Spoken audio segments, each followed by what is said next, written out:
This is Doug DeMuro, and today I'm going to talk to you about my craziest fan encounters. People recognize me all the time on the street, all over the world, in all sorts of situations. Obviously, more likely to get recognized at car events, and that's when I'm expecting it, but sometimes it happens in weird places with weird people, and they get a little weird. So today I'm going to tell you about the craziest encounters I've ever had with fans and randomly encountering me on the street.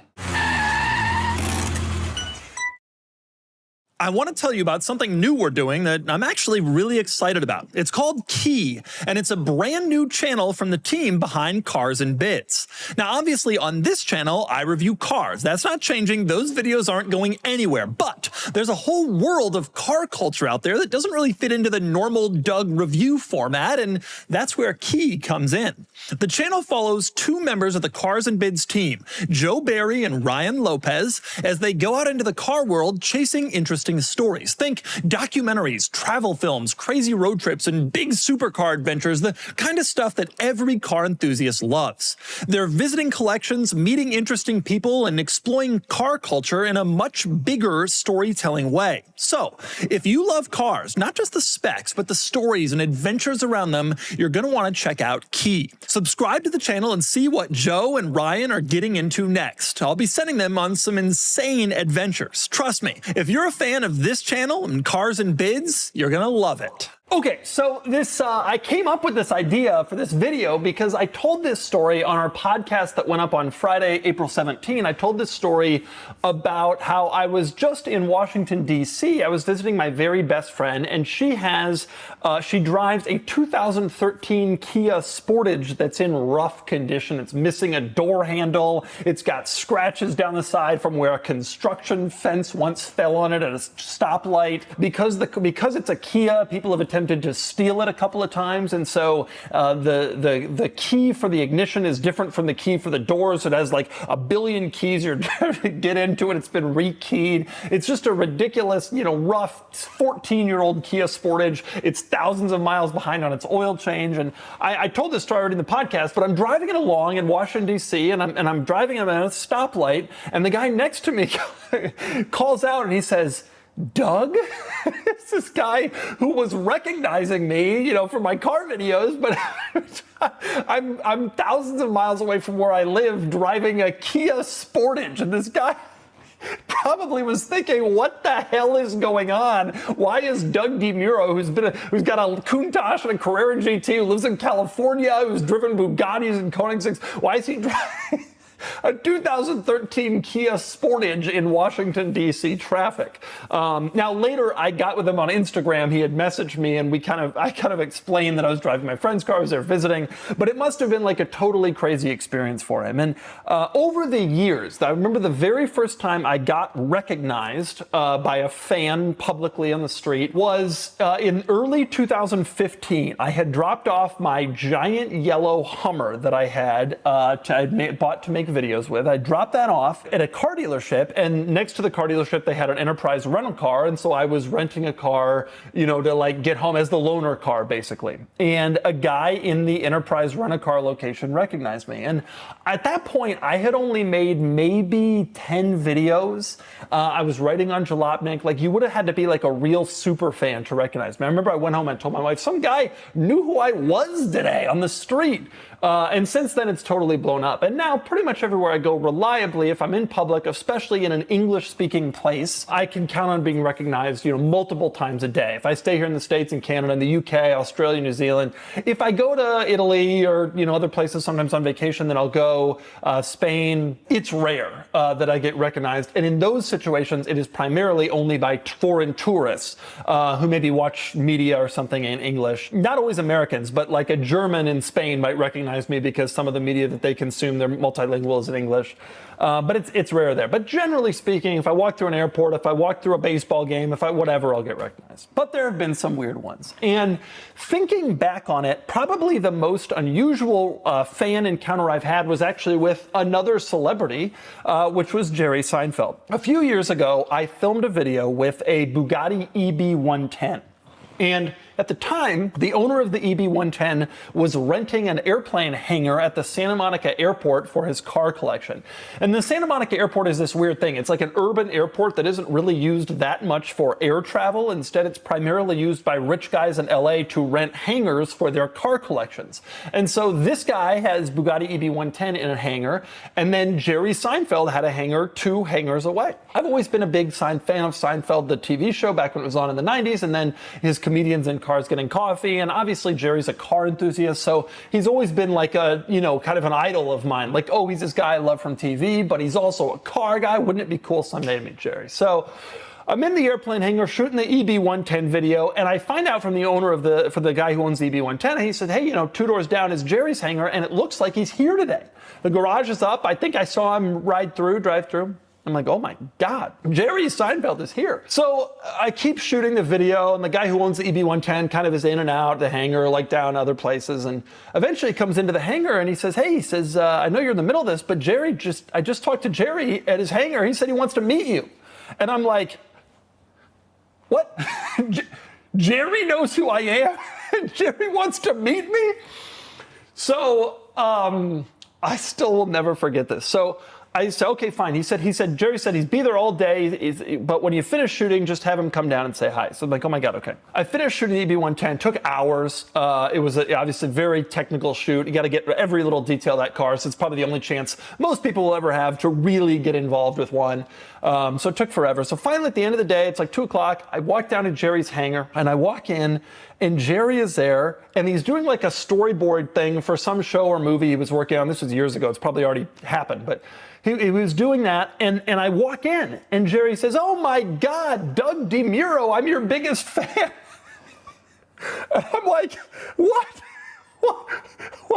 And I'll tell you something, if there is a way to get me put off, like if there is a way to like put me not in my right place, it's Jerry Seinfeld telling me that he's my biggest fan. And I was, what do I say? What do I do? Like, I'm your biggest fan. Of course I didn't say that because I was too completely scattered. And then he goes, Doug, I watch all of your reviews. And I was thinking, oh my God. And I was thinking, Jerry, and I said, the first thing I said was, Jerry, do you really watch all of them? Did you watch like the Kia Sorento? He said, well, maybe not all of them. He said, but I watched the ones on the cool cars. Over the next few minutes, Jerry was chatting with me, and I was just stammering. Like, I barely could get out what I wanted to say. And it's actually funny because I filmed this video. We were wearing COVID masks. This was probably, within the year of COVID being a big deal. And I remember thinking, I've been recognized thousands of times on the street in the public over the last 6 years. And I've seen like what you should do and what you shouldn't do and how to make it work right. And yet here I am recognizing someone else, and I am a complete mess. Like, now I finally understand when some people come up to me and they don't know what to say or they're nervous. Like, now I'm having that exact same experience. You'd think I would be better at this. But Jerry's like trying to engage with me, and I'm just like, and he's showing me this car he's got in there. And I think that for some reason he was like riding on a bike. In retrospect, the whole thing kind of sounded like a bit of a fever dream. But in the end, I said, my piece with him and walked out. And I was not the person that I wished I had been in that encounter, but it was totally crazy to me that Jerry Seinfeld is a fan of mine, and that then he was just like kind of a normal guy. And he actually was wonderful in the encounter and very engaging with me, even though he probably thought he was probably like, I thought this guy was supposed to be entertaining. Like, he's just kind of a mess. I just so rarely meet people, honestly, that put me in that position. Living down here in San Diego, we don't really have celebrities, and I'm not a big celebrity guy. There's only like a dozen or maybe 20 people I can think of the whole world who I would really be like that about. Like, there are a lot of celebrities if I met, I don't think I would care that much. I'm not that into them. I'm not that into celebrity culture. But, a guy who's a huge celebrity like Jerry and is also a car enthusiast, I can get behind that as something that intimidates me. And I definitely felt intimidated at that time. But beyond the Jerry Seinfeld fan encounter, which shocked me, there are a few others I can think of that were totally hilarious and crazy. Probably the very craziest celebrity sighting that I ever had. The Kia Sportage one is definitely up there. But many years ago, after my wife and I got married in 2017, that winter we went to New Zealand for our honeymoon. And New Zealand winter winter is summer and vice versa. So we were down there that winter, and we had gone to Mount Cook, which is it's the tallest mountain in New Zealand. And we were waiting had like 3 nights in Mount Cook. And we had booked a helicopter glacier tour. And what happens is you take a helicopter up to the glacier, and then you walk around with the ice picks on your shoes, and you get to see the glacier. And you can't hike to there. You can only do it via helicopter. It was really, really going to be cool. But they couldn't fly the helicopter unless it was clear out. And so the first day it wasn't clear. Our tickets got moved to the next day. And so the second day it wasn't clear. Tickets got moved to the next day. And they eventually told us on average, they only fly half the time. So we're like, all right, on the second day, we decide we're bored here at this little hotel next to Mount Cook. There's not much to do. Let's just drive up like an hour away to this really rural little town and see what's going on there. So we do that. We drive into this rural town. We go into a little antique store. And this is a town of maybe 200 people in unbelievably rural New Zealand, near no tourist attractions, near nothing, incredibly rural New Zealand, and just the middle of complete nowhere. We walk into this antique store, and the only other people in there is a dad and his kid. And they were in like a sangyong, like there was a farmer and his kid, like he's truly in the middle of nowhere. And the kid recognizes me and he flips out. So the dad is, I think they were like Russian. The dad is like, hey, my son is a fan of, the dad's like, I don't know what to make of this. Who are you and why are you here? But he's like, I think my kid's a fan of yours. He's like, can I take a picture? And we took a picture. And, but I'll never forget that encounter because the kid was so freaking out. And he had every right to be. Like, what was I doing in this tiny rural town, tiny antique store? Like, the kid probably has never seen anybody more famous than like the local town mayor. And here's a car YouTuber in his village. And when I was walking out of the store, my wife was like, that kid probably was really surprised. And it hit me like that must have been like it's one thing when you see me at the San Diego airport, not that insane. I live in San Diego, go through the airport, right? But at this rural area, it's probably crazy. I will say on that trip later, we did the glacier hike. And at the end of the glacier hike, we had such a great time with our glacier guide, Tom, that I walked up to him to give him a tip. And at the end, it was a 2-hour glacier hike, and I was giving him a tip at the very end, and he said, by the way, I know who you are. I watch all your videos. I love your stuff. Can we get a picture? And that was also pretty amazing, and it was pretty impressive for Tom to have held it that long. Those are the ones that make me nervous, because then I'm thinking, oh my God, I spent the last 2 hours with this guy. Like, what have I said? And I've had a few of those. One time I was flying into Amsterdam on a different trip, and I'd give my passport to the guy in Amsterdam, and it's a red eye, exhausted. And the guy looks at my passport, he goes, yeah, I watch all your videos. The passport control guy in Amsterdam. And I'm like, oh my God, what are the chances of that? How ridiculous. And truthfully, those are probably some of the more crazy ones. The vast majority of the fan encounters that I have, I'm on the street somewhere where I'm typically hanging out, and people recognize me. And there definitely still have been some more unusual ones. I will say it's always strange when a woman recognizes me on the street. My YouTube metrics tell me that 99.1% of my audience is men, but occasionally I do get a woman. It happened in New York City a couple weeks ago, actually. And it happens, I would say, once or twice a year. And sometimes the woman comes up, oh, my boyfriend's a fan of yours, can we get a picture? But sometimes it's like, hey, I'm a fan, I'm into cars. And I'm surprised, I'm truly astonished. Like, I'm very surprised, but that is an occasional thing. But I will say, like, you're probably wondering, and I certainly would have wondered years ago, like, what is it generally like? What are these fan encounters typically like? And the truth is, first off, I have never had a bad experience. I get recognized, I would say 2 or 3 times a day when I sort of leave my neighborhood,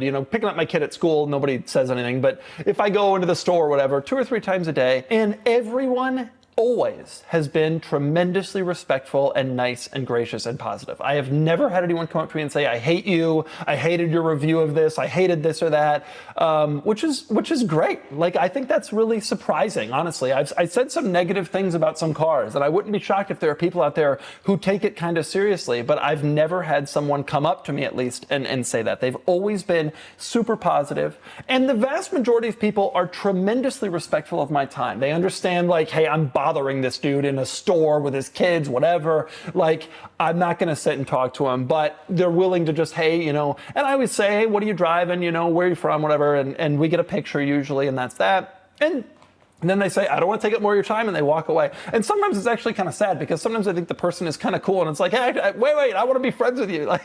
But a lot of the time, people are just wonderful. I will say there's a gamut of people who kind of understand how special the interaction is. The bell curve is just like a guy my age who thinks it's cool, fun novelty, get a picture, probably sends it to his friends, tells his story once or twice, and then kind of forgets about it. That's my guess what happens. But there's kids especially get really nervous. Like, to them, YouTube is a really big deal, and I'm like a real celebrity in the way that when I was growing up, I would have viewed, David Schwimmer from Friends, or Jennifer Aniston, or Tom Cruise, or Jerry Seinfeld as a celebrity. To them, YouTube is that. And so sometimes kids are like really shaking, really nervous, not sure what to say, and I always try to like put them at ease, like, oh, what's your favorite car, that kind of thing. On the other side of the spectrum, older adults often I find, like the tail end of Gen X and the boomers, they think that I'm not frequently stopped. And so they'll be like, hey, I got a question. I got this Ford Fairlane I'm trying to sell. What do you think it's worth? It's got the tri-power. And I'm just like, I'm kidding. You're like, you're the fourth person to stop me, and I'm not going to engage in a back and forth about cars. I don't know is the answer to your question. And sometimes those drag on. But it's always been fun, and it's always been exciting, and it's always been interesting. I will say there's a couple things worth noting about fan encounters. One is because it's always possible for someone to recognize me, I am much more attuned to the fact that I kind of always have to be on my best behavior. It's funny because I watch some of these videos on YouTube where people like lose their cool, like road rage or whatever, and freak out. And some of those people probably don't do it that often, and they get caught on video in a really bad moment. But when you see only that video, you think that is a representation of that person's entire situation. And I try to give those people a lot of leeway, because I know that if someone saw me in a situation like that, it is very possible that could become like a viral thing. And so I always try to be super careful, super respectful. But as you know from just existing as a human, it's not always possible to just be calm and collected and okay 100% of the time. And so when I'm having a bad day, whatever, and I'm out in public, I'm always a little bit anxious that I hope nobody recognizes me today or whatever. And I sometimes try to keep my head down and that kind of thing. People don't see. And so there's a little bit of extra pressure. However, the flip side of that is sometimes when I'm having a bad day or I'm tired and I'm not really enjoying myself, whatever, and I'm just walking along and someone recognizes me, and even if they don't have something profound to say, sometimes people come up to me and say, your videos kept me, having fun while I was in the hospital for 2 months. But even if someone just says, hey, I love your stuff, when are you going to review this car? Hey, I got one of these. I bought it because of you. Even if someone just says something simple and it's a 2-minute encounter, sometimes that has a real effect on picking me up.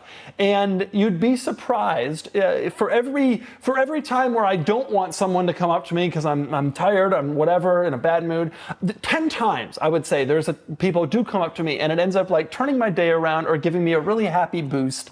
And I'm actually surprised, because I'm not necessarily as big of a people person as it might come off in some of my content, but I'm actually surprised just how much people affect it can have when people come up to me and those conversations are had. So there you go. Those are some of my most unusual fan encounters. The ones from really far away are definitely out there.